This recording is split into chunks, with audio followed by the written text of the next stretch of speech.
తిరుమలలో శ్రీవారి దర్శనం అదృష్టం. కానీ ఆంధ్రప్రదేశ్లో ఇంకో అద్భుతం ఉంది.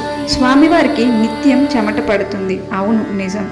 ఈ లీలను చూడాలంటే మీరు ఖచ్చితంగా తూర్పుగోదావరి జిల్లాలోని వాడపల్లికి వెళ్లాల్సిందే. అక్కడే వెలిసిన శ్రీ వెంకటేశ్వర స్వామి విగ్రహంపై శ్వేతజలం బిందువులు కనిపిస్తూనే ఉంటాయి. పురాణాల ప్రకారం బ్రహ్మోత్సవాలు ముగిసిన తర్వాత కూడా స్వామివారు ఇంకా శ్రమించి ఉన్నారన్నేందుకు ఈ చెమట నిదర్శనమని భక్తులు నమ్ముతూ ఉంటారు. వేల సంవత్సరాల నుండి ఈ లీల కొనసాగుతూనే ఉంది. అతిశయోక్తి కాదు. అందుకే వాడపల్లిని దక్షిణ తిరుపతి అని పిలుస్తారు. ఈ అద్భుతమైన దర్శనం కోసం భక్తులు మంగళవారం మరియు శనివారాల్లో ఎక్కువగా వెళ్తూ ఉంటారు. మీ కష్టాలు తీర్చే ఈ దివ్యమైన స్వామిని ఒక్కసారైనా దర్శించుకోండి. వాడపల్లి వెళ్ళిన వారు మీ అనుభూతిని కామెంట్లో తెలియజేయడం మర్చిపోకండి. మరిన్ని ఇంట్రెస్టింగ్ వీడియోల కోసం మన ఛానల్ని ఇప్పుడే సబ్స్క్రైబ్ చేయండి. అలాగే ఈ వీడియోని లైక్ చేయండి.